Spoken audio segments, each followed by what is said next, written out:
nti dokita yagamba nti bwe bayita kwogera ku byobulamu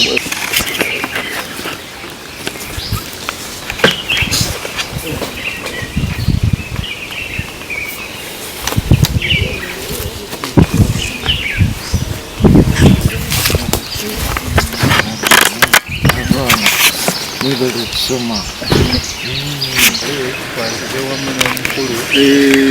asobole okumaliriza namugongo bambi era bwegere bino ono nze Kairu Moses omu ku batandisi b'essomero eryo ono omusomesa madamu Olivia bano baana bayizi ddiini yaffe y'ekikatoliki ayitibwa Kyakawuka John Francis. So nga ensonga ennaku zino envera okuzitiisa ne tugamba zino emiliyoni 3 tuyambeko mu nteekateeka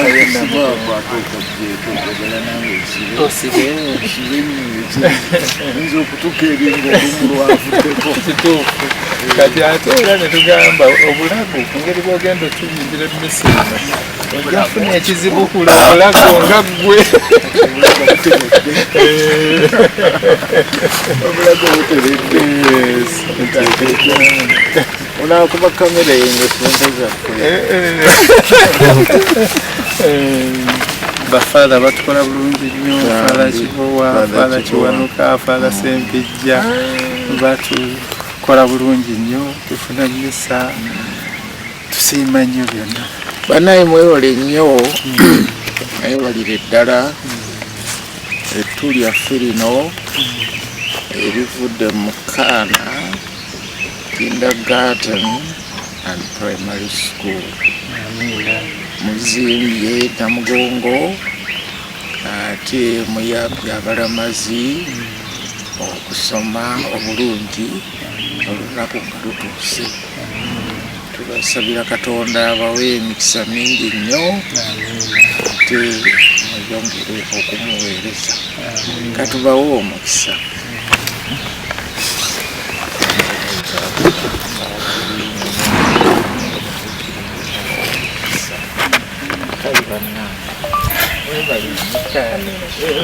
Kaana Kindergarten and Primary School erisangibwa Ekitega Lugazi tuvuddeyo okudduukirira okulamaga kwe Namugongo era naffe nga Kaana Kindergarten and Primary School family ne tufunayo miliyoni 3 ziyambe Bishop mu nteekateeka y'e Namugongo.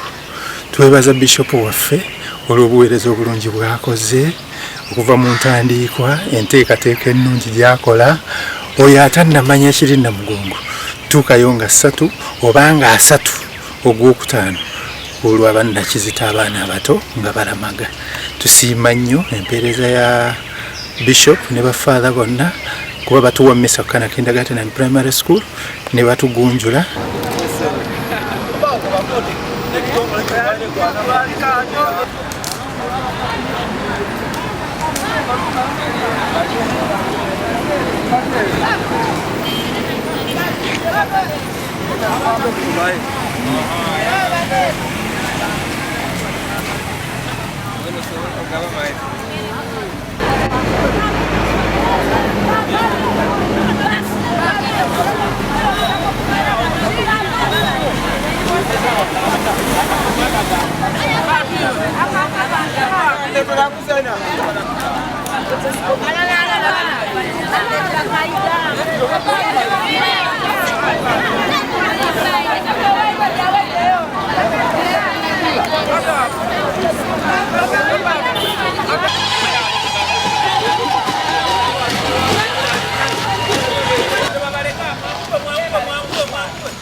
Yes.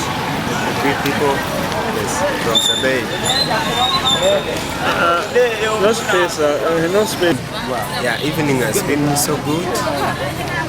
And I have now experienced some courage and having faith because of our brothers and sisters who sacrifice themselves for the celebration of all others. You drove down many.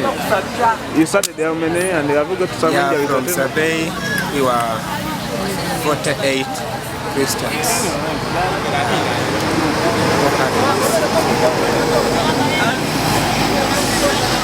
So what advice are you giving to the people who left at home? Yeah, actually, the challenges that we really had was the distance was so long, and some of the people had not experience of moving a long distance. And we did not left them outside. We tried and we prayed, having faith. My name is Msana Patrick. Namugongo kimye kiraba bidomola. Zengizire kusaba n'ekyo kyandeetera Namugongo. Era ntambuyira okuva Dama Musabu Center, Palisi y'Irundu, Jinja Diocese. Nze ine kigendererwa lwaki nkwaba Namugongo. Vincent Maite n'ebizibu byange. Wali kumona ndi muto myaka. Aizena n'ebizibu byange n'omuntu. Nikayo abazaire bange baliyo basabira nte Mukama ababeererewo nange tebakola kyonjona era nekyo kimu ku bintu byantwaire okusaba. Ebidomolo gaeta kimazi? N'ebidomolo kamo Soka twasula Eirundu Palisi bavaawo twasula Ebudini Parishi bavaawo twasula Iganga Parishi twasula Ebugembe Parishi twasula awo nerabirewo olwaleero luno lwe tuli kutuuka Erugazi tuli kuviira amina Emukono netutuuke aye tuli bulungi tuzira buzibu bwona bwona bwe tufunye mu lugendo lwaife twena tuli balamu abaana baife n'abasaada niife abatatu tuli bulungi era tusaba Mukama ayongere okutuwa ekisa atuwa amaani agolola omukono gwe ogw'ekisa tutuuke bulungi era namusaaku n'omusaada wange Lulya Mwitu akuuma abaana waka bulungi nze nooneiza kigambo kya Katonda Mukama. Generisoni nga nviirira Irundu Parish ekiri kuntwala Namugongo ina ebizibu bingi nisabira maama wange n'abazaire bange nsome bulungi nfuna omulimo. Osoma kibiina ki? Bijja mu senior 1 byange n'ebyo.